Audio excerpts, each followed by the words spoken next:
This is the Average Guy Network, and you have found Home Gadget Geeks, show number 492, recorded on June 3rd, 2021.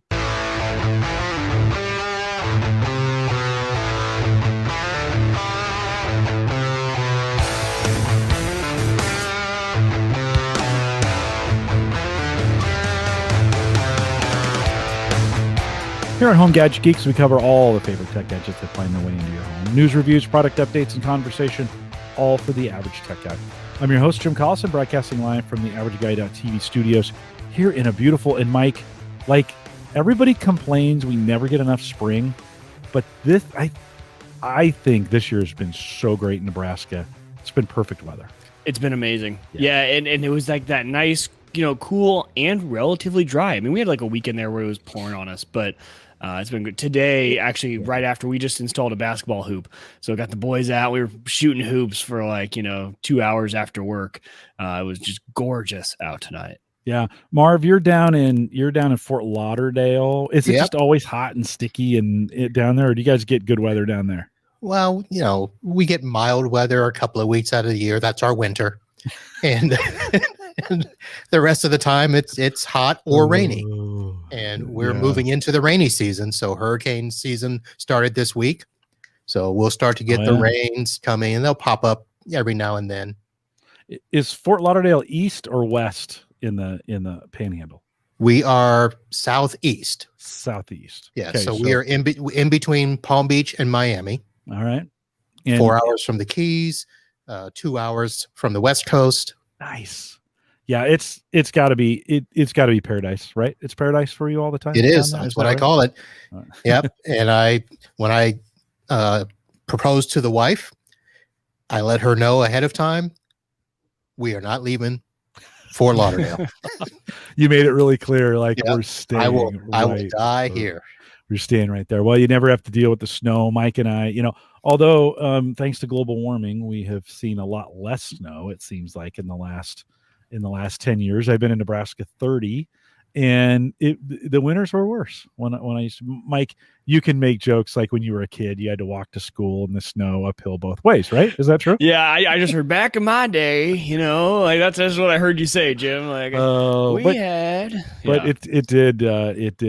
It did seem worse back then, and I think it's actually getting better. Well, Marvin Bee is with us. He's from Podnutz Pro, the podcast. We're going to talk a little bit about that more, but Marv, thanks for coming out and being on Home Gadget Geeks tonight. I appreciate it. Well, thanks for having me, and I hope I can be geeky enough for you. Hey, you go by Uncle Marv in some of the circles. When you've called into Home Gadget Geeks, that's the name you put there. Is there are you just everybody's uncle, or is there some meaning behind that? There is some meaning behind it, but it's basically something that everybody's kind of latched on to. I used to do a conference for junior achievement, and we would have a male and a female co-counselors for groups of about 50 to 60 kids. And the term was mom and pop, because they would be with us for the entire week. But when we started doing this, I had just done it. It was the first year out of high school. So high school, college, I'm like, some of these kids, we're too close in age for me to be your mom and dad. So why don't you just call me Uncle Marv? Oh, I like it. So, that was 30 something years ago. So it just stuck. Yeah. I did that conference for 10 years. And then what would happen is, you mix and match circles. And I'd be at work and somebody would walk there, hey, Uncle Marv, and people look over, what's that? So it's stuck. It's great. I mean, if you can get Uncle in front of your name to stick anywhere, I think that's pretty great, because the uncles are always the favorite, right? I mean, everybody's got a favorite uncle. And fun ones, yeah. Well, there's a favorite, and then there's the creepy. Yeah, that's true. There's the weird. You're right. I guess there's two varieties of those. Well, you're going to be the awesome uncle for us in this. And Marv, thanks for coming on. Hey, let's talk a little bit about the podcast really quick. Podnutz, spell it for us so people know how to find it. Podnutz Pro, and then tell us a little bit about your podcast. All right. So Podnutz Pro is spelled Podnutz. So almost like it sounds, except with a Z. And the network is actually Podnutz Network, and it was started in 2008. And it was kind of, around those beginning of podcasting, and the person that started it, he was a tech, and he was a residential tech guy, and he would go out and work, and he would come home, and he thought, I'm just going to start a podcast and talk about what I do during the day. And so he would do this nightly show back then and just talk, and he just started rounding up techs that would get on and each talk about their day. So the show that I do is called Podnutz Pro. So it is the business version of what that show was. That was the computer repair and residential tech. So I do the business side, and we focus on, all the networking. We focus on vendors in the channel, all the tools and stuff that you would use to, run and grow your IT business, whether it's consulting as a solo tech. I talk a lot of what we call MSPs, managed service providers, so the, companies that are out there doing, multiple offices and, huge networks and all that sort of stuff. So that's what we focus on. And then what's your day job? What do you get paid to do? So my day job is being a network administrator. Even though I have my own business, I have about 35 regular clients, most of them law firms, and I do the network support for them. And we do everything from the desktops and everything, but we supply the servers. We do remote terminal servers. We do multi-office setups. And I kind of am the networking troubleshooting guy. So that's kind of what really made it work, is I could walk in and help diagnose a lot of networking issues, but I have special tools that help me do that. And we'll talk about a couple of those later on. Yeah, no, excited to kind of, I think a lot of our listeners are network admins. And so they all of a sudden their ears perked up, because all Mike and I talk about are the junk gadgets, the watches and the phones and crypto and all those kinds of things. And a lot of them be like, it's about time we get back to some real tech. So good to have you. Good to have you for that. Marv, when you think about your job over the last maybe 10 or 15 years in the server setup, networking space, that if you were to characterize what the changes that have taken place there, as you think about, we think networking's got easier in some regards, right? Certainly as time has gone on, but really, has it just been replaced with other challenges?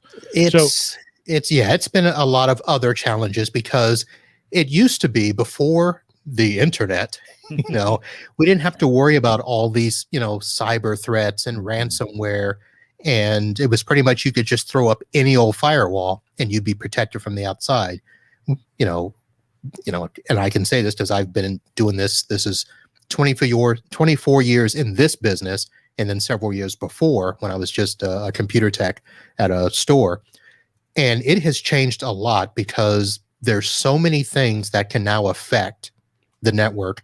And, a lot of it is as much the end user as the bad actors trying to get in and do stuff. So it's a lot more trying to analyze and monitor traffic. And that's what's hard. It's funny to see too the different approaches that the security team decides to take. It was my wife actually just kind of switched roles at her career, so now she has a laptop, and she was like, she brought it home, and she's like, I can't figure out how to get anything on here. I'm like, what do you mean? She was like, okay, my password manager, I need Nextcloud for all my stuff. And so I got on there, I'm like, yeah, baby, you can't do anything. Like, you are locked. Like, you need an admin for any install, anything. You can't type on this thing unless you get permission. So it's just their approach is just lock it all down. Users get no control. Zero trust. Exactly. And sometimes, honestly, like we were talking about why that is. And I think, people are starting to get more tech savvy, and they start to, do their own things. They're going to install a lot of stuff. And it might be the approach you kind of have to take now to prevent, because the users are going to try and install stuff, and it's not always going to be the best stuff. Marv, what approach do you take? Yeah. That's kind of where I was getting to with that. So I have to walk the line, but I would prefer to be on the zero trust side as much as possible. But sometimes the client that pays the bill, you have to do what they want. And so we do lock down pretty much as many things as we can. We don't give anybody admin rights on the stations unless they are a key person or they're in-house IT. And that does frustrate a lot of people, because, I don't want to say kids, but a lot of people entering the workforce now are used to being able to just do what they want, and they are computer savvy, and they think that now that they can just go on Google and figure anything out and tell them how to set up their own VPNs and circumvent this. It's actually harder now to lock people out unless you take away all their privileges. So I do that, and of course, with what we do, we actually get more tools to monitor things so that if we do give them a little bit of wiggle room, at least we can know if something changes. So if somebody adds something to the network, I know about it. If somebody downloads, too much stuff or is streaming, we know about it.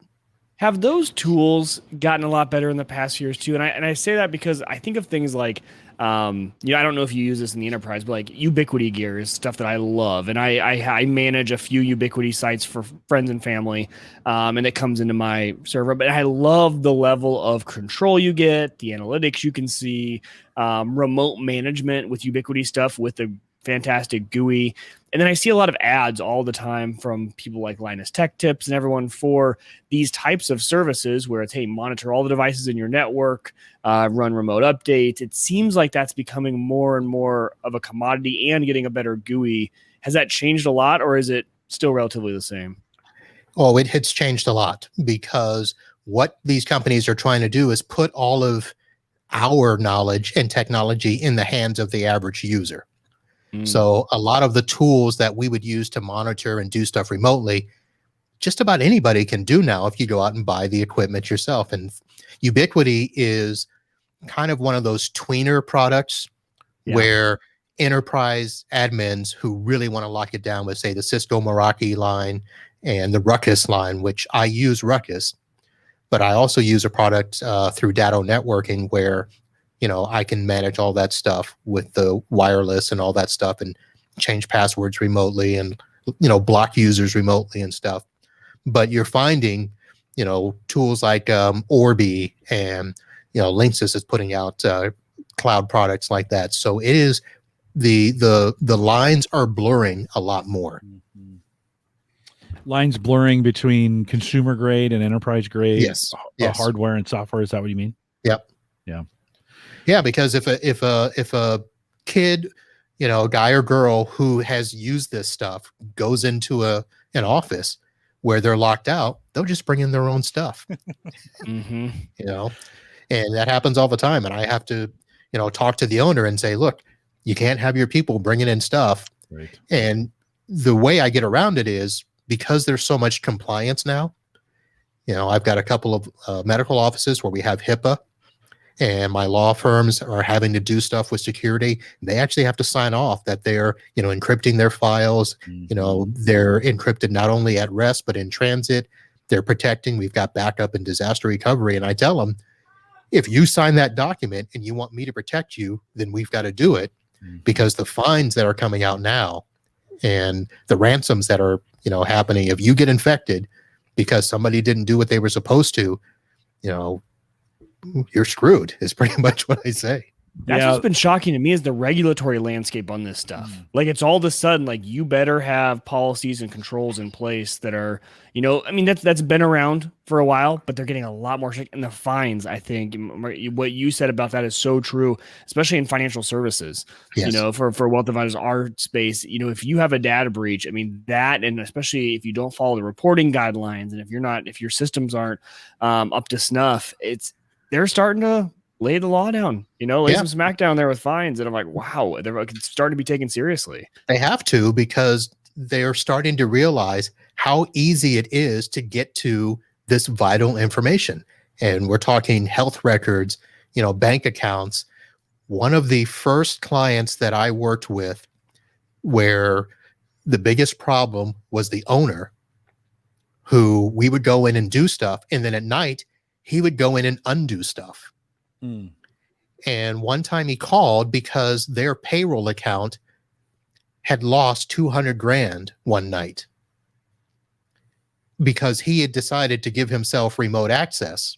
And it was open, and what we refer to as running RDP naked, where that port is open to the internet. Yeah. Right. Anybody can knock on the door. And I said, you can't do that. That's why we put firewalls in. That's why we put a VPN in. Yeah. When Marv, when I was younger, just 5 years ago, I was one of those kinds of guys that I'd be I'd want to change things like, oh, I know better. Like I'm going to enable this thing on my desktop so I can do these kinds of things, even though I was told not to, right? Right. That kind of stuff. I'd install stuff, even though they told me not to. Oh, I need this program. I'm going to install it on my desktop or whatever, right? Put your computer in God mode. Yeah, basically. Well, and in the early days when we all had admin access anyways, right? We weren't, we weren't locked down that much. As I've gotten older, and it drives my daughter crazy. I don't customize anything anymore. Like I don't, I use my computer as it's given to me. It stays pretty much stock. My phone, I haven't even changed, Mike, I bought this, the iPhone 12. I haven't changed any of the pictures or I've installed apps and some of those kinds of things, but, my daughter was mad. I hadn't even turned on dark mode on Facebook yet the other day. She's like, Dad, how can you even stare at that screen? And she grabs it from me and puts dark mode in. Do you find users are, I think you kind of answered this already, but are users getting any better at kind of using stock, or is everybody still trying to push the envelope for all their own things? They are trying to push the envelope. And so much to the point where we've started. I just was going through some stuff the other day and trying to figure out a way to set group policies so that people won't change their desktop picture and they can't install, we take off the games now and we do all this stuff, but we do them as policies so that we can't say, well, why does he get to do it and I can't? And it's like, look, that's the way it is across the entire office. Yeah. And I guess maybe for me, I always think like, if I want to do that stuff, I'll just do it on my home computer. Like I don't need to be doing this stuff at work, but I guess, and maybe I'm an exception or I'm becoming an exception. And Mike, you can chime in on this as well. I think a lot of folks don't have home computers anymore. They've got their phone and maybe an iPad and the computer at work. And they're not, they're not doing it home on their home computer. And so they're trying to get work to or they don't have fast internet at home. Oh yeah. Yeah. So I've had a lot of people where they come into they're like, I got to do my banking here because I can't do it at home. I'm like, are you kidding me? Yeah. Yeah. Joe makes a good point in the chat. He says, unfortunately, there's still a ton of other applications that don't run correctly unless they run as a local admin account. Yes. And yeah, right. That's a challenge. Yep. I have one law office where they have a program. They have to be local admins. And it is frustrating that I'm thinking, really, in this day and age, you're going to have a program that only runs like that. So yeah, it's a little extra monitoring for me, but yeah, a lot of legacy. What it is. A lot of legacy there. Mike, you're closer to that generation. Do you find your friends don't have computers? Do they have computers?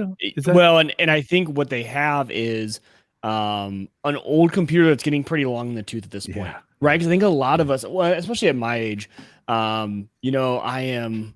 What year did I graduate undergrad? I'm about 10 years out from graduation of undergrad, and I think the last computer a lot of my friends had was the laptop they had in college. Yeah. Because after that point, they either use one provided by work, or they have their cell phone or their iPad, and they don't have a home computing device. Yeah, I think most people are doing it on their phones. Just they live their life. Their whole computing life is on their phones, and that I'm like, how the heck? I don't. That's not even a world I understand, but apparently it's happening. It is.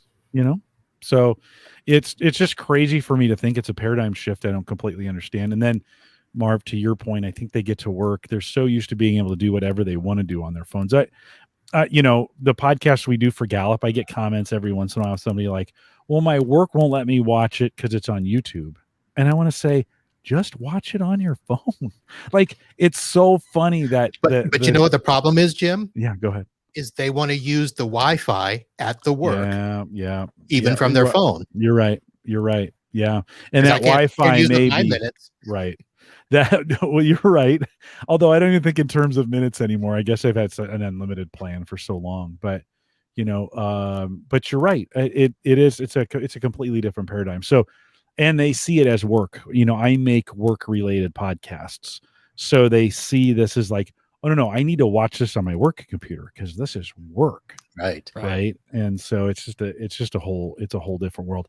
We have been, coming back as we think about, and some of us went home and some of us are now going back into work. As Marv, as you're thinking about, I'm sure some of the businesses that you worked with had to adjust. You probably did. You 15 months ago, did you have to do a whole bunch of things for the organizations that you work with to be able to support work from home?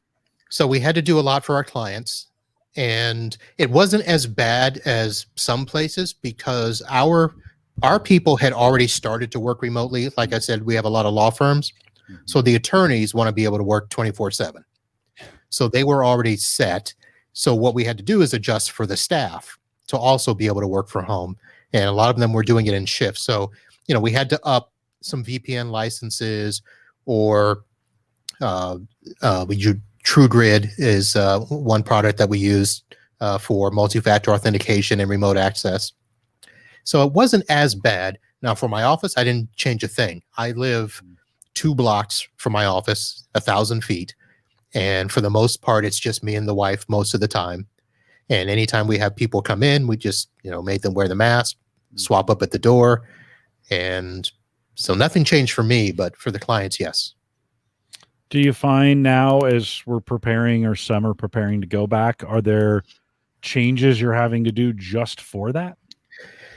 So the only changes really are clients that made the adjustment thinking it would be temporary. And now here we are, 15, 16 months out, and they're still working remote. A lot of them haven't gone back yet. So now they're trying to figure out, okay, if we need to make this permanent, we've got to make some changes. We have to do some bandwidth changes. Because in the beginning, if people had poor bandwidth at the house, they were like, oh, well, suffer through it. Well, now it's been over a year. They're like, I can't keep suffering through this. So, so we do have to make some adjustments there. We need to, there's some software that we left inside the office that they now want to have access outside the office. So we're trying to make a few changes there. We're probably going to have to throw a few applications in the cloud 100% so that they don't have to VPN to do it. But these are some fat legacy software. So it's, it's not easy to just throw up. It's not like we're throwing up, Word docs and stuff like that. All those legal tracking systems and contract management systems, I'm sure. Yes. Case management, where those vendors had no plans to be in the cloud, but now they need to think about it. Yeah.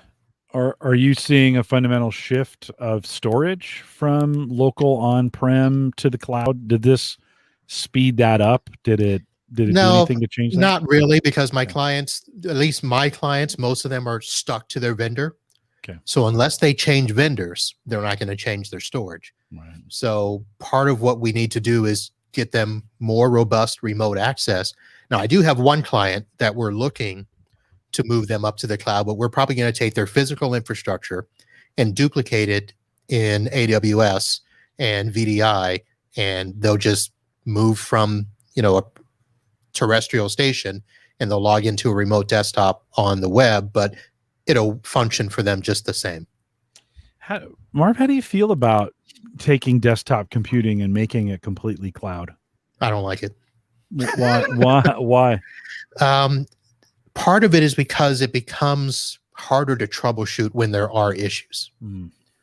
And it's not as simple as a lot of people think, where it's just, throw more resources at it or just spin up another server.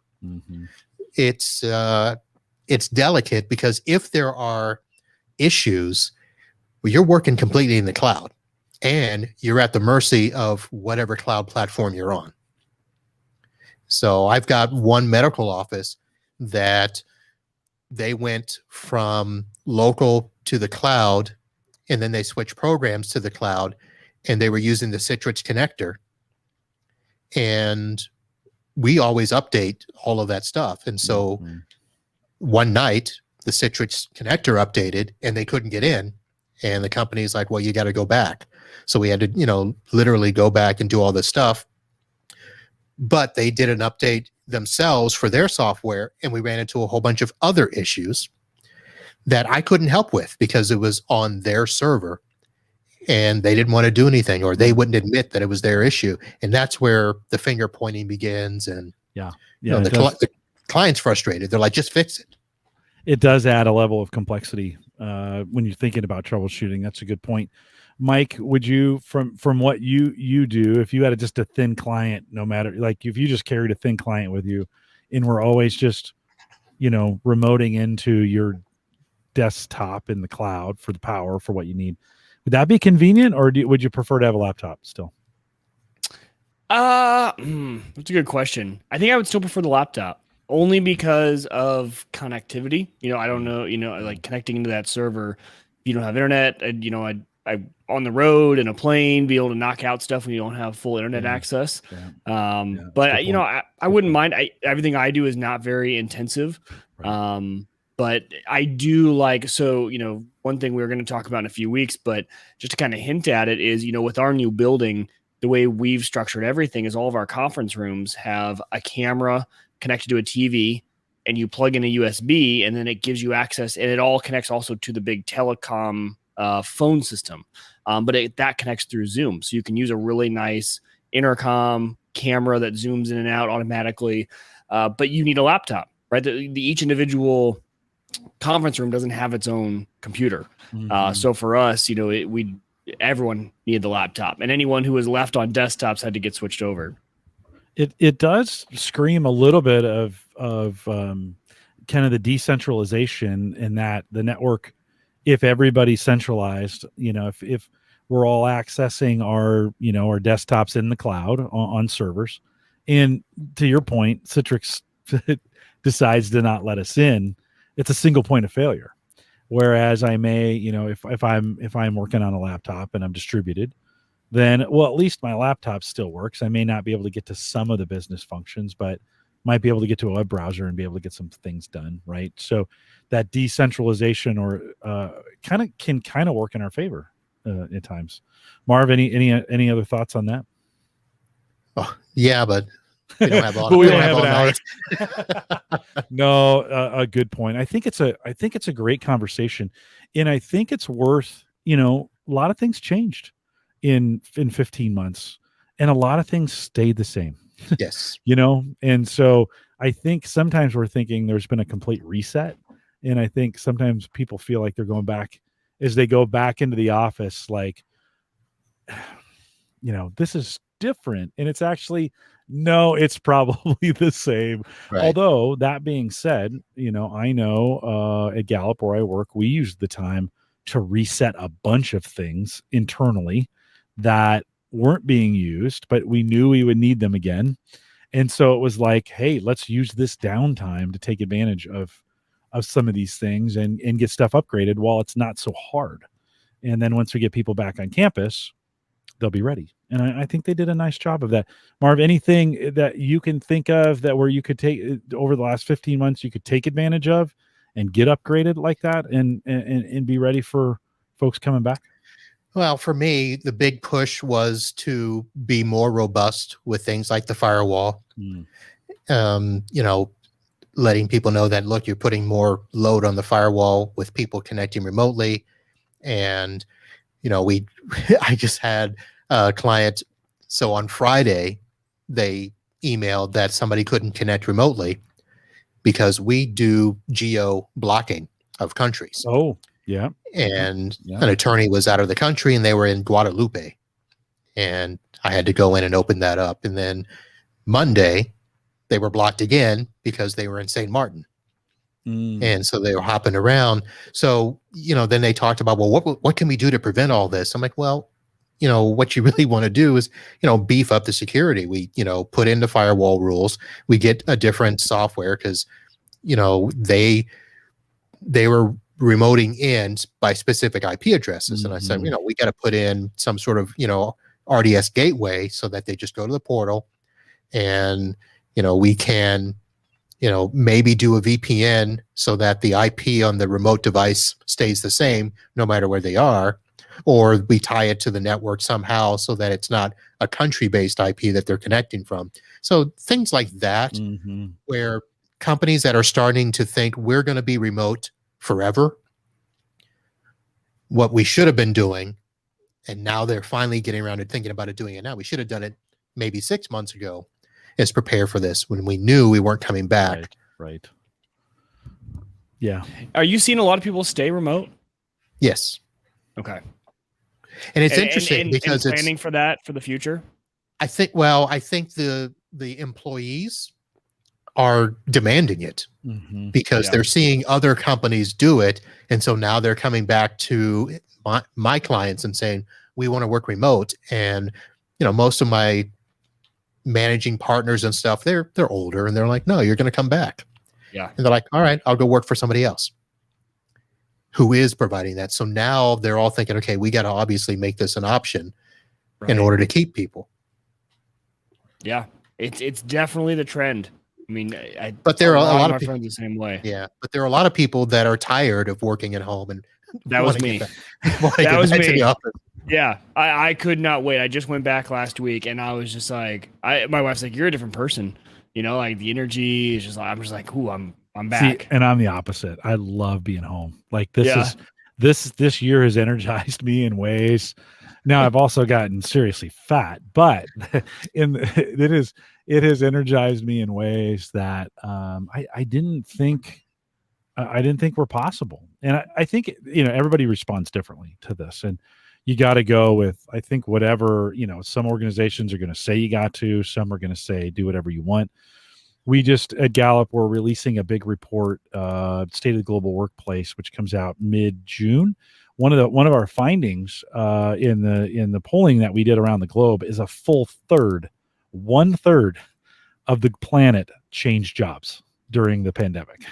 A full third, 33% changed jobs. Like we've had this massive migration, right?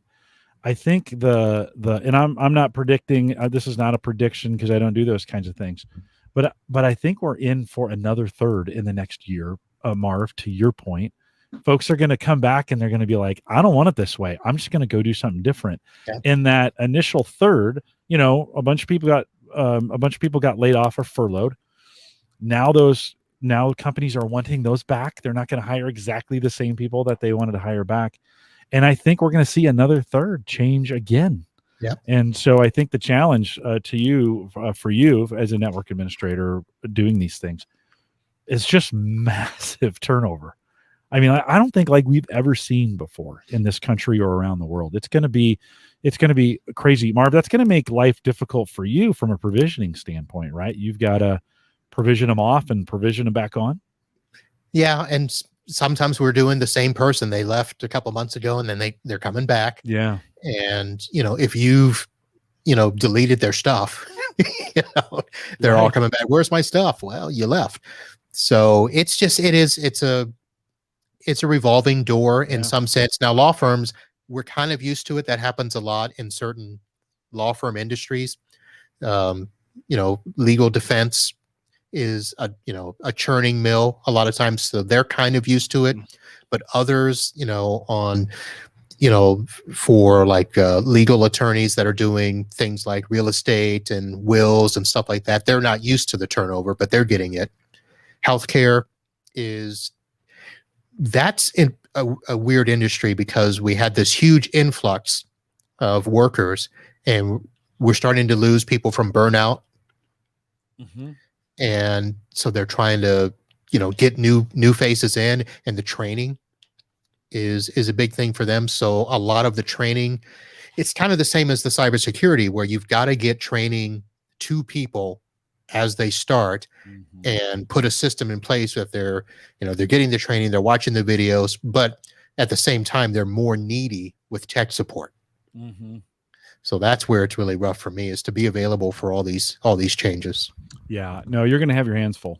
I mean, it's just going to be, I think we're going to ramp up. Who knows where a year, post a year, it's hard to see out, but we are seeing a lot of hiring pressure that's going on. A lot of organizations are all starting to ramp up. We went from zero, like literally didn't hire anybody for 9 months, to we can't hire them fast enough right now. And so it's just, we were de-provisioning for a while consistently. And then now onboarding these folks. And it's a whole new set of faces. One of the things that's been interesting for me Mike, maybe not for you as much because you've been going in some, but there's a whole new set of faces at work that I don't know. I'm like, when did they hire you? Like, where did you come from? I bet I've had that third who they're brand new. And, you used to welcome them on one at a time, but they've all started while we've been gone. And so it kind of creates. And they're probably looking at you like, oh, you must be new. Yeah. Look at the old guy. Who hired this old guy? Who would hire a guy this old? So, it's just it's kind of a different setup. I think we're in for some interesting moments. Mike, you've just moved into a new building. I can only imagine what your infrastructure people have been doing over the last year, right? To get ready for this last year. Yeah. So, I mean, that was the crazy part is that we had started building. I don't know, like technically when we broke ground, I think it was about a year and a half to 2 years ago. And then obviously this whole thing happens and they kind of had to make a decision, right? There were a lot of companies who were in the same boat, building a new headquarters and decided to kind of scrap it. But our company culture from the top down is, we are kind of, we're people, we're here together. We're going to do this together. So, everyone is coming back to the office and you have to have an exception to do remote work, which is, I think, a very unique stance in this time, kind of like what you guys were referring to is like, I think a lot of people were like, hey, no, I'd love to work from home. And like, well, no, like we function together when we're all in the same spot. So it was an interesting take, but yeah, you're right. So the brand new building just moved in and the tech team has had their hands full. And even, when you don't have anyone in the office to test the new stuff, it's like, well, we don't know what's gonna work and what's not gonna work. So there was definitely that scramble on move-in day of like, hey, this conference room, is this supposed to be working this way? And I'm sure they were just getting hammered at those sort of nothing like 200 people moving into a new building with all the tech to really stress it out. So, Mike, did they have any trouble getting equipment? Yes, they have. Well, and that's the funny part. It's so funny you mentioned that. We still have bare spots on the walls where certain things are going to go that have just been back ordered for forever. Yep. Even things in all of our kitchens, like coffee machines, like the industrial coffee machines, stuff like that. That's just like back ordered, and there's really no answer of when it's going to come. The gym, there was a few things for the gym, like towels. What were they telling us today? It was like it was like cleaning supplies for the gym. They can't get them. And so, a lot of those supply chain issues. Are you seeing the same thing on your side? Oh, yeah. Yep. Yeah. Yeah. And I had a couple of customers that got smart. And when they sent people home, they're like, this is a good time to do it. So back April last year, we did a couple of network refreshes and all that stuff. I've got people that are now looking for stuff. And, there's still stuff out there, but the price is 50% higher than what it was. And they're like, oh, I don't want to spend that. So, but computers are getting spare. And, the jobs are it's like, I just had to source a server and I couldn't find the drives we needed for that particular server. So the specialty parts are what's getting really hard.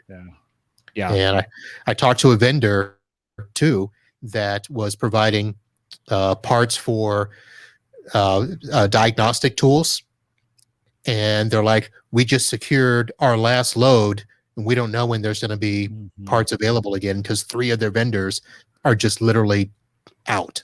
Wow. Yeah, well, a little bit. I mean, I think, we saw this with toilet paper early in a supply chain disruption, and I think we're seeing the ripples of supply chain disruption across all those things, realizing now it makes me kind of wonder in 2019 how good our supply chain was, because we moved everything. Like, we just didn't hear about those kinds of things, these shortages, so to speak. But then you pile that on top of sysadmins who can't get hard drives, who now, when they are ordering them, over order because right now, and then that creates its own problem in the supply chain.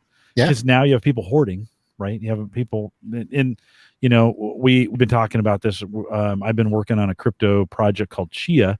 It's all hard drive based. And that has sparked a massive purchases of hard drives around the world, which is disrupting. Like if you want to get space now, all of a sudden you're like, hey, wait a minute. Like a month ago, I could get those drives for $100 and now they're 300. Yep. Right. And so it's creating these real expensive, supply chain problems. Hard drives, video cards. Yeah. My nephew can't get his video card for his games. Yeah. No. All gone. Serves them right, those gamers. Yeah, I hate those gamers. What Marv, your role, we got some product we're going to cover here in just a second, but in your role, what's your favorite thing? Like, what do you, when you think about what you do and you think about, man, I can't wait to do more of that. What do you really like to do? What's your favorite part of the job? Wow. Hadn't really thought of it that way. So I think really it's the more that I can do from here without having to go on site. It's as cheesy as that sounds. Yeah. But it's more like if I can deploy, here's a good example. So years ago when I would have to deploy a new remote server for a client and, let's say it was 70 profiles, it would take me, a week to do that and transfer the profiles and stuff like that. But now I can do that, pretty much. I start on Friday night installing the new server. I start moving profiles Saturday, and by Saturday night or Sunday morning, done. So that they're ready to work on Monday and everybody's transferred over. All their stuff is there. So things like that I can do so much faster, much more, I guess, economical in a sense. That's pretty much it. Anything that I can find that makes my job faster, easier, better. Yeah. Well, it related to your customer too, right? I mean, that's great customer service when you can set it up, provision it, take it down Friday afternoon, have it ready on Monday morning when they log in and it works. Yeah. That feels good, right? You're like, yeah, my stuff rocks. Yep. Right. And I mean, that feels pretty good. And that Monday is the one time they appreciate you. And then by Tuesday, you're nobody again. No, right on. How come the PC load letter? What the hell is PC load letter? Right. So yeah, it is one of those, but it is nice. I think on the networking side, at least what I've watched, I think some of the tools have gotten better. Certainly bandwidth's gotten better for most, I think for a lot of folks. And so it allows us to do more, to do more faster. Not in every case, but I think maybe in a lot. So yeah, good. Hey, let's ask you about some tools. I asked you to come with a couple favorite tools. Yep. Let me put these up on screen here so we can take a peek. You've got a couple. I guess maybe I actually have to show. Hold on, I got to pull this out. Which one do you want to start with, Marv? It's up to you. We should start with the Domotes tool. Okay. Because you mentioned earlier, the Wi-Fi and people being able to bring in their own devices. That's probably the biggest issue that we're dealing with is the BYOD, bring your own device. Mm-hmm. And so Domotes is a product that I started using probably a year and a half ago, 2 years ago, before the pandemic. And you can get them in the box that you have shown there, but you can also get them now as an app built into the Synology NAS boxes. Oh, okay. And you can install them on other stuff. But this is really, it's a network monitoring system.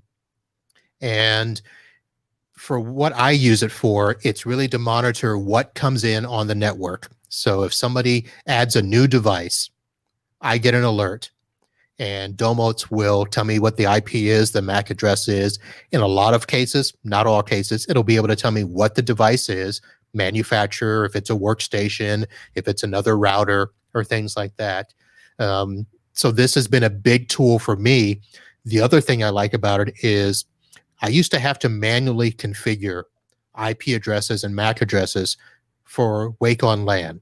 So if somebody's computer was off and I needed to turn it on, I would have to make sure they were in my script or my text file.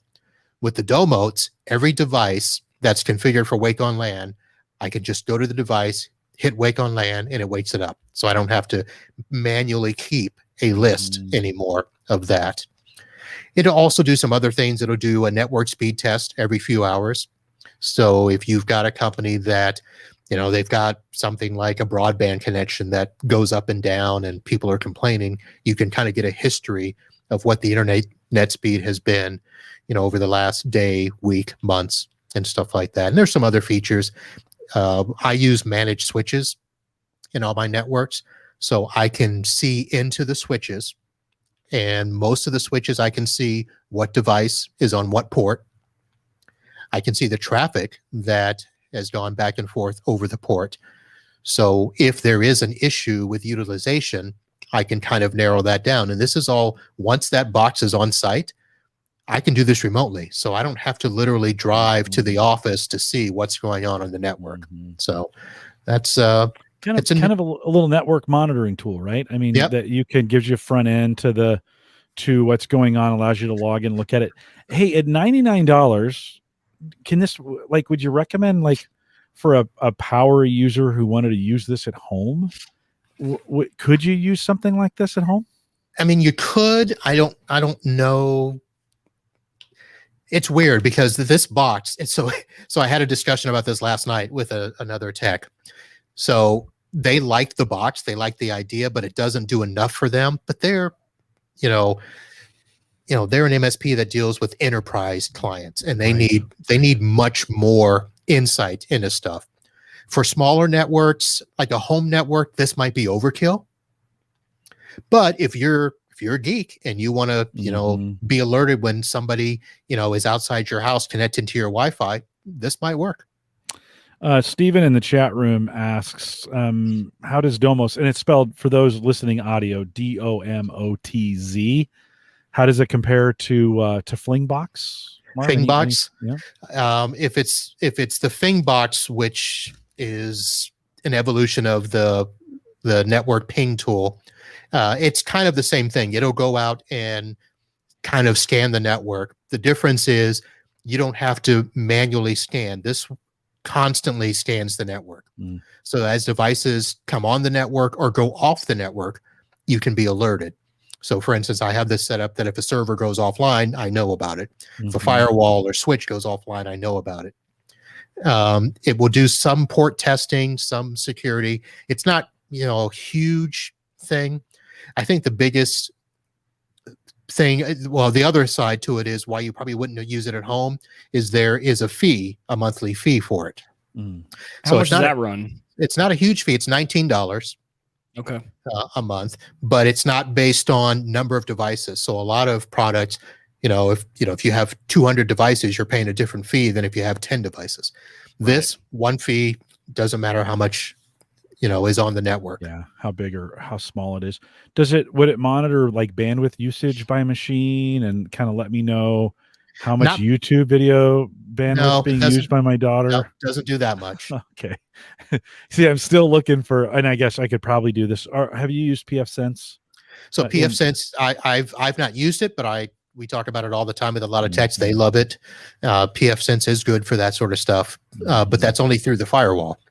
Right. So to get by workstation, you still, for instance, I use a product for remote management, and it has web protection where it will tell me which device, as long as the agent is installed on it. So it's usually workstations or servers. It'll tell me which device is using which bandwidth and stuff like that. I use the BitDefender box as kind of my router and kind of, the protective device that helps monitor everything, flows through it and helps. But I'm so wishing they would allow me. I mean, they capture the devices. They know what's on there. Yeah. There's an agent on there. Why can't it just tell me who's the network offender? Mike, I've been paying that extra $50 to Cox every month because we keep busting through the bandwidth. My kids swear it's not, no, Dad, it's not me. And it's certainly not me. Probably is. But, I want a culmination of everyone. It's amazing how fast that adds up, I know. So that's probably going to be more of a function if they're on Wi-Fi, then it's going to be your Wi-Fi access points that would catch that more. Yeah, well, BitDefender does it all. So you run everything through it. Everything through. It Okay. serves both the Wi-Fi and the wired. Okay. Yeah. But they don't. I I'm like, why didn't you guys? You have agents. Like, there is an agent on every box. You could be monitoring bandwidth usage that way and tell it to me. Haven't been able to figure that out. It must be harder than it. I don't know. Because pfSense is terrible at it. Ubiquity, being able to, you can go in and see, history of the bandwidth for each device on the wireless side. But yeah, I can't, I'm sure maybe pfSense has a way to get into it, but it's not easy. I can do overall network bandwidth. I can look back at my history day by day, but device by device. Yeah. Well, I'm close. Harder. We're at like for the home user, I think it's harder. Home use is tough. We just actually, so I installed a product called Syskit for a company. They wanted to monitor their remote users, and the cost, just to give you an idea, it's at $199 per server, and they have 5 remote servers that they're doing, and they initially wanted it for knowing when people logged in and logged out, because they were afraid that people were logging in and not doing anything, but just saying, yeah, I logged in and worked. Well, this product not only catches the logins and logouts, but it also catches the applications that they're using and the bandwidth. So I think what happens is you've got to find the right package for what you're doing. A lot of the hardware devices, even the firewalls, I think Barracuda was trying to do that and doing a good job, but the price, is outrageous for a home user. Right. So your Netgears and your D-Links, and stuff that you use at home just aren't set up for that. Well, Mike, I'm close to. I downgraded my internet to the regular, not the unlimited, and I think it's 1200 or 1.2 terabytes. Yeah. And I'm trending at about 1.17 right now, so it's going to be close. And but that's $50 a month. I kind of went back. Well, and the way I was thinking about doing the same thing, Jim, only because you go over by a little bit, and it's like, yeah, even if you have a bad blowout month and you have to pay if you pay $100 in overages, which is, there are going to be other months where you pay nothing. It's probably a lot cheaper in the long run just to pay the overage from Cox. Well, and you can log in and buy a step up before those charges kick in. So they've gotten really good about alerting you. I'm sure they've gotten customer pressure on that. Be like, hey, at least you got to tell me about, before I do that. So I'm getting close. Marv, you've got one other product to take a look at. Let me bring it up on the screen here. And from Net is it Net Ally? Yeah, Net Ally. And this was a product, and I'm going to show you how big it is in my hand. It actually just, it's about, it's hefty. It's not small, but this is the Net Ally Etherscope, and it is my network analyzer. And I got this, it came out 2 years ago. I got it about 18 months ago.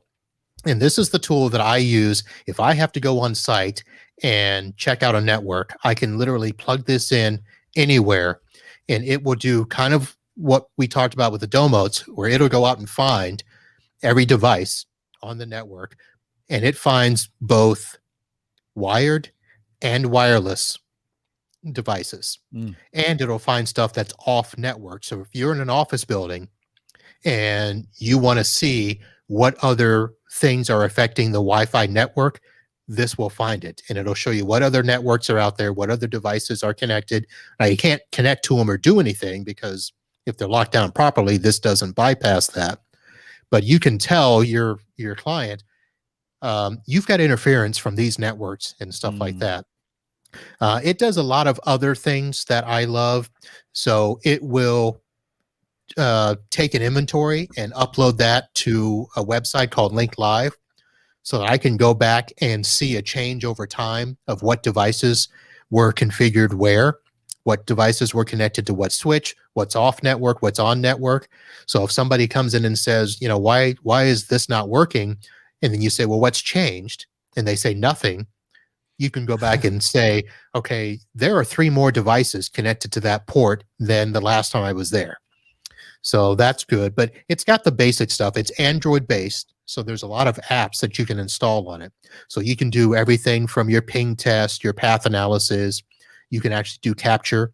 So I use it for a lot of voice over IP troubleshooting. So you can stick it in between the phone and the network and see what the calls are like. There's testing stuff like iPerf. So if you want to test packets over, the network, I can connect it to another device. Either there's a test accessory or another link runner tool that I can actually test the performance to see, is the cable doing what it's supposed to be doing. Some basic, cable testing. It's got some Wi-Fi tools. There's probably 100 other apps that I've not even looked at. How much does one of those run? That's like a full featured. So this is kind of pricey. So this is I would basically say this is the Cadillac version of these set of tools. There's tools that start at $399. This tool, I think it's right now like $8,500 on Amazon. Wow. But it's something where, because it's hardware based, it's not your laptop, because people are going to say, look, I'll just install the stuff on my laptop. Well, your laptop could, be, wonky one day. You could have a network issue, a software issue, things like that. This is pretty much the same. And people can argue with it. Yeah. Marvin, a zero trust environment, though, if you want that thing to interact with some of the servers or whatever, I imagine you have to go in and enable that to actually work then? You do, but what this is not really to go in and analyze like the servers. Okay. It's more of a network connectivity. Okay. And to make sure that things are moving across the network the way they're supposed to. Got it. When you said inventory, I was kind of thinking it may also pull off some information from those devices that are on the network. Well, it will. It'll do SNMP monitoring. Okay. So you can get in and see. You can tell uptime, and if you're doing switch analysis, it'll tell you if there's errors on the switches. That's another good thing, where if people are complaining about stuff, you can see if there's cables and switches dropping packets. So you can do that. Is there some place? So where's it we saw it's got a network port on it, and it seems like all this power coming out of one little network port on that thing, right? Is there an optimal place to put this? Like, as you think about or the networks you're trying to test, is there an optimal place to plug that thing into? So you usually want to plug it as close to the trouble area as you can. Okay. So, for instance, I'll use this a lot of times where a client will say, I've got a medical office where they're on their iPads all day. And they're telling me, well, this iPad keeps dropping. I keep losing network connection. Well, I'll just go to wherever. I'm like, tell me where it drops. And then I can sit in here and I can connect to the Wi-Fi in order to do a Wi-Fi analysis right from here. Give me, all the basic stuff like your signal strength and everything. But I can see, is there utilization? Is there interference? And so you can do that, or you can put it kind of like in the server room so that it can see the managed switches first and start to see what's connected. It'll go across VLANs as well. So if I'm, testing a VLAN 30 because it's a separate Wi-Fi network, even while I'm on the physical network, I can see across the VLANs and test that way. We had a situation here at the Collison house where I had D-Link Wi-Fi security cameras, 2 of them, that Mike and I bought one on the show. It was a super good deal. I bought a second one later and they were doing front and backyard. And then I installed Ring cameras because why wouldn't you? So I bought some Ring cameras and put those in after our cars were broken into in our driveway. And man, the Ring cameras were just giving me all kinds of trouble. And I had, and I can't remember, I think the Ring diagnostics told me, yeah, your Wi-Fi network is super chatty. Like there's a lot of disruption in it. And so I just started unplugging things. And as soon as I unplugged those D-Link Wi-Fi cameras, network became like clear, like all the Ring stuff just came up like it was, like it was the first day of kindergarten. They were just like, yes, this is great.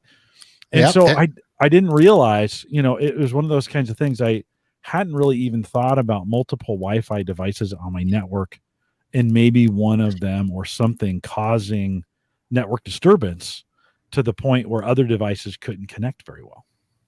Yeah, and that's going to be a big thing going forward. Even with the Wi-Fi 6 coming out, there's still going to be so many things. And this has a feature where not only will it check utilization, it'll check overlap for channels and tell you if you've got too many things on a channel. Yeah. And those are the types of things you need where, the 3 most popular channels, at some point, we're going to have to start using other channels. Yeah. Yeah. Well, I downloaded a network analyzer on my Surface. Let's see if I can get to it here really quick. Now I think it's called WinFi, WinFi. Okay. WinFi. And it just connects to the network and then starts to give me the various Wi-Fi devices it senses and what their signal strength is and what channel they're on and kind of utilization of them, what it can see, of course, right? From that standpoint. That I got interested in that after I figured out it was these D-Link cameras that were causing the problem in here. And so they're sitting in this drawer right now. I want to use them, Mike. It's killing me because I'm like, I could so use those things, but no. Well, now you got me thinking about mine. I'm still using mine, but it's outside of my patio. So maybe it's far enough away. I think it depends on what Wi-Fi it's connected to. Yeah. Interesting. From that. Go check So that out. I see a question in the chat about, does this support 10G? And the answer is yes. So not only does it do your copper testing, there's actually a fiber port in here. So if I ever need to test a fiber connection, I can do that. Of course, it's got the Wi-Fi built in. It actually has Bluetooth, so I can connect Bluetooth devices to it, cameras, keyboards, and type on here. I actually will, this takes pictures. And so a lot of times if I'm doing troubleshooting and stuff, I'll take a picture and draft out an email right from here, send it on its way. Wow. And nice to be able to do all of that without having, to lug around the laptop and the tablet and all the stuff. And I just pretty much walk in with my phone and this and do as much as I can. But here's the really important question. Do you have a belt clip for it so you can? So it came with a holster that I don't use. Right. Because what I did was I can probably barely see the bag behind me. So I actually have 3 tools like this that I carry this along with. Yeah. So I've got a mini version called the Link Runner. That's a mini version? Yeah. Yeah. And this one is just like your this is more frontline. Yeah. It does have the apps on it, so I can do, this is what I use. So if I ever go in and do a internet service provider installation, Comcast, AT&T or something, I use this to test the connection. I do a speed test and all of that so that, they can never complain that when I tell them something isn't working, well, it must be you. No, I can show you now. It's not us. Right.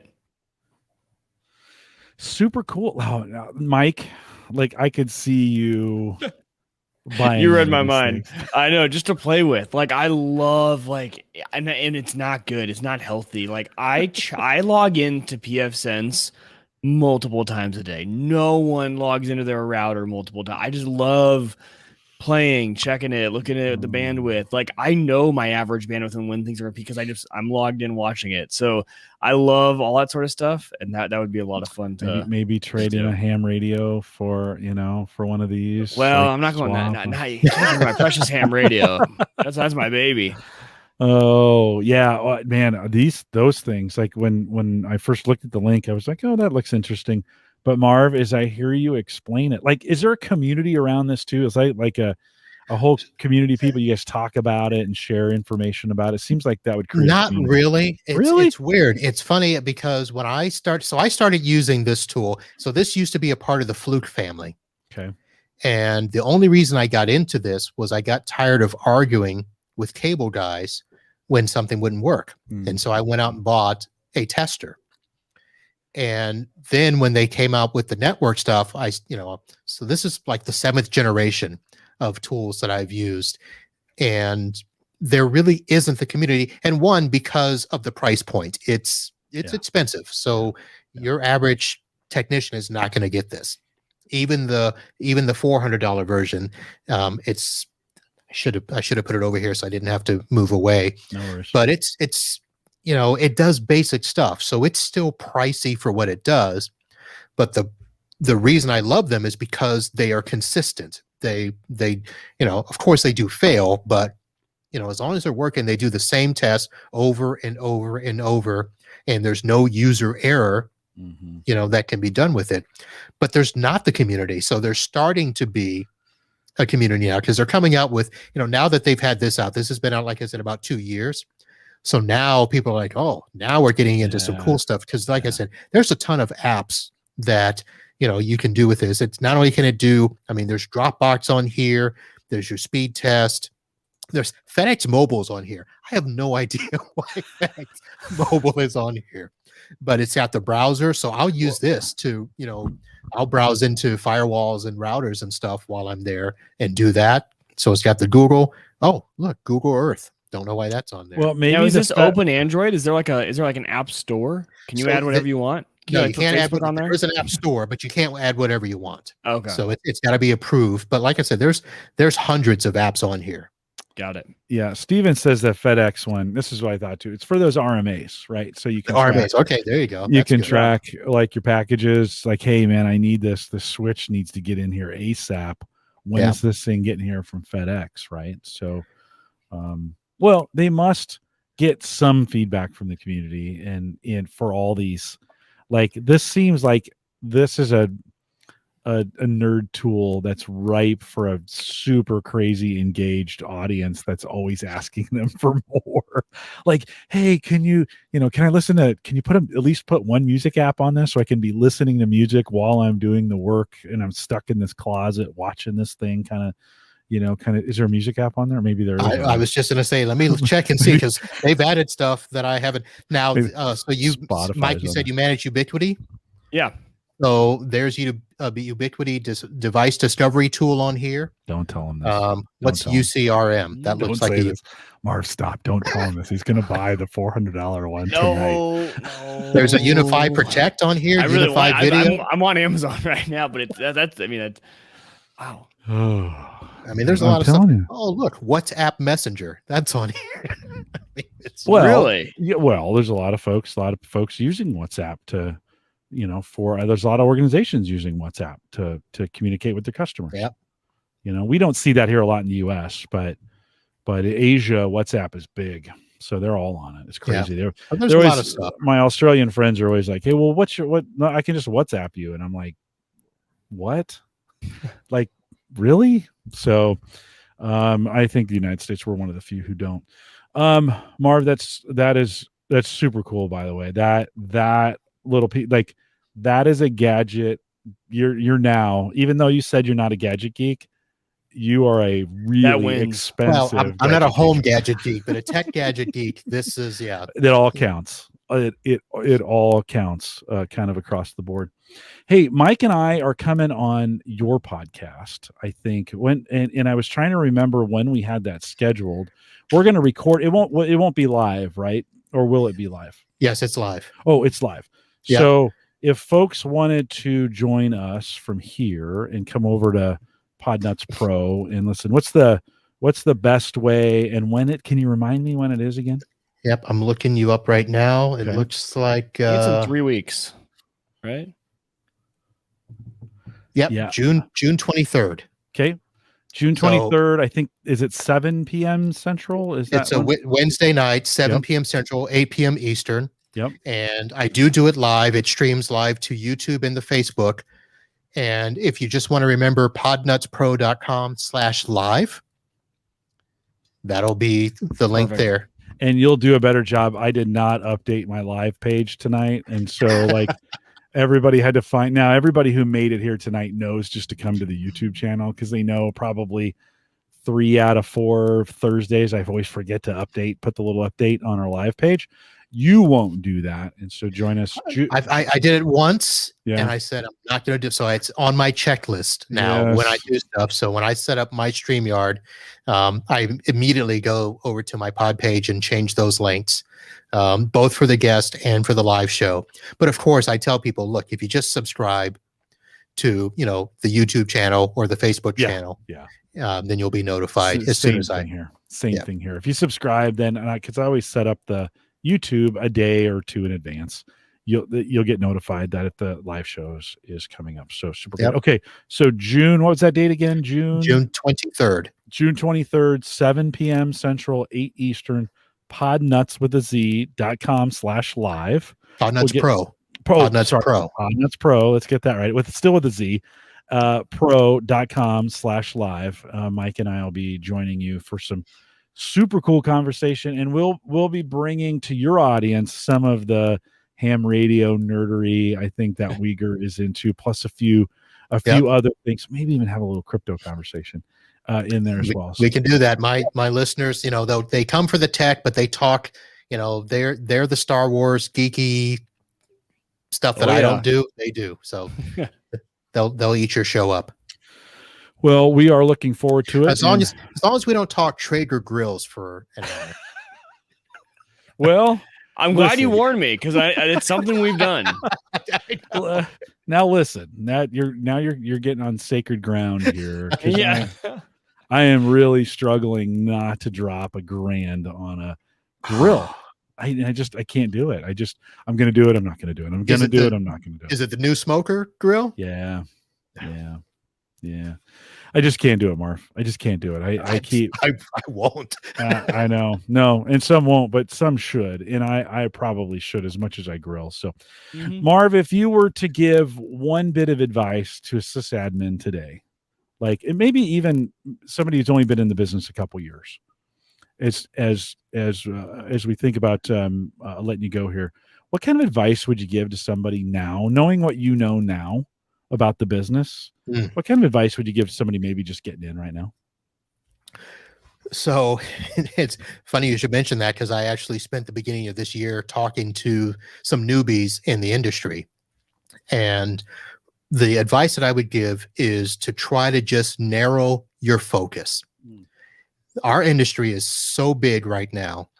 And if you're trying to become a system administrator or an IT consultant or a repair person, you need to just simply find what you're good at, find what you like, and focus on that. Don't try to do everything. It's just too much. Yeah.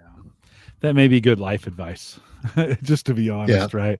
Really zero in on those things that you think you do best when you can and the opportunity arises. Those don't always match up. And I think sometimes in a career, there are those magic moments where that desire and that talent and the opportunity all come together at the same time.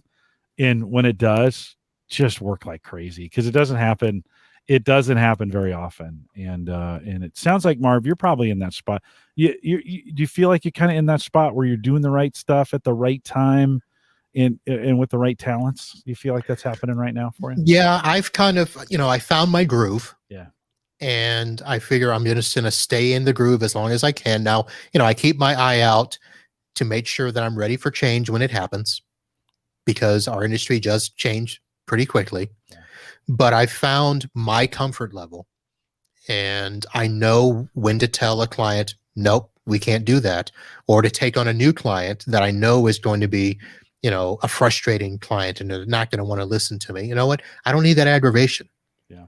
And at the same time, I don't follow the trend just because everybody says it's hot. I'm good. Mm-hmm. I'm good. I'll watch it, see if it really pans out, because a lot of times it doesn't. Mm-hmm.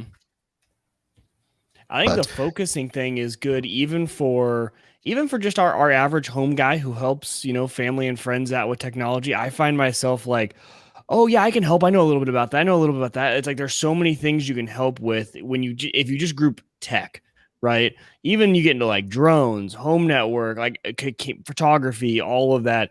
And I've learned to just stop saying, "Oh yeah, like I might be able to help with that," because you've got to focus kind of your time on what you're really good at. I think that's good advice. I think that applies actually even outside of new network admins or whoever it is. Yeah, especially when you're just starting out, because you could find yourself, and it's not just the rabbit holes. You can find yourself stuck in a problem that you can't solve because you didn't know, and you don't want to get out because you don't want to look bad. Right. But then you've diverted all this time away from what should have been your bread and butter, especially if it's money related.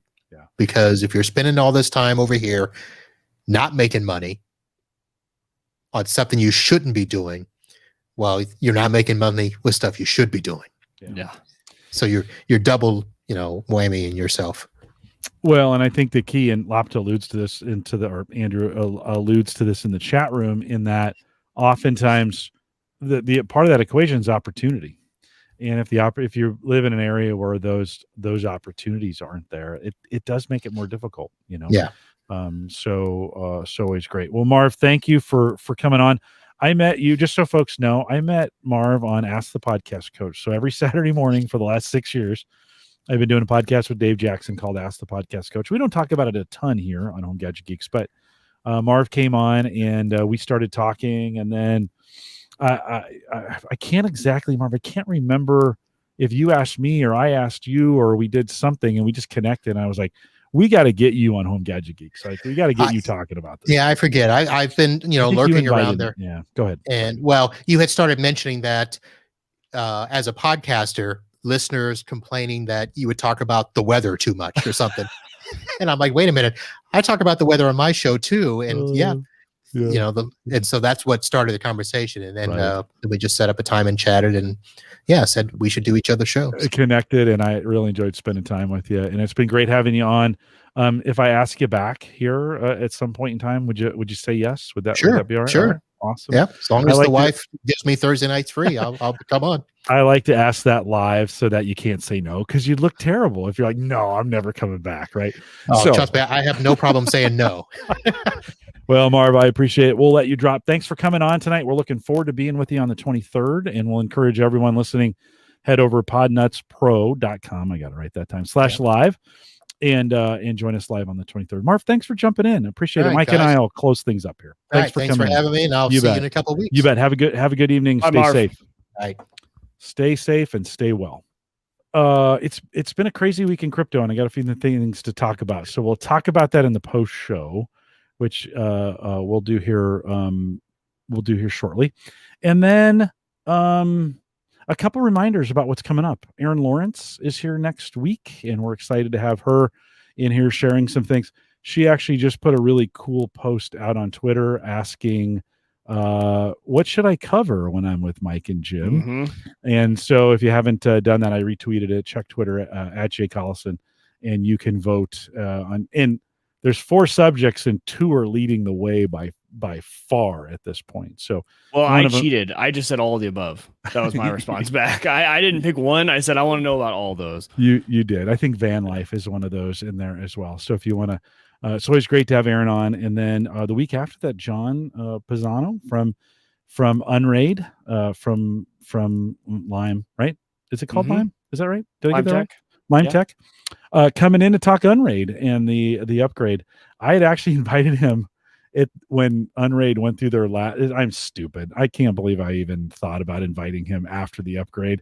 They've been putting out fires and getting things done over there at Unraid. And so he reached back the other day, said, hey, I would love to come back on. Things have kind of settled down, and so we've got some time. So John is coming back on to talk about it, and appreciate him saying yes to that as well.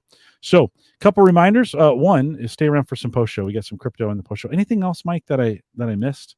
No. That I should. I'm excited for the guest lineup for the next 2 weeks. Yeah, it'll be super fun. Yeah, we'll talk about that in the post show.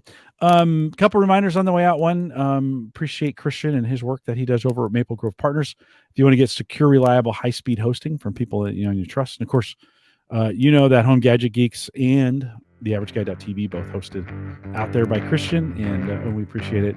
Plans start as little as $10 a month. Maple Grove Partners. and we'd love to have you support them as well.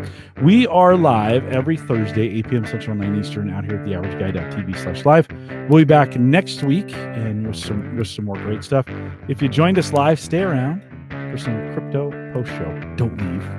I know you want to, but don't. With that, we'll say goodbye.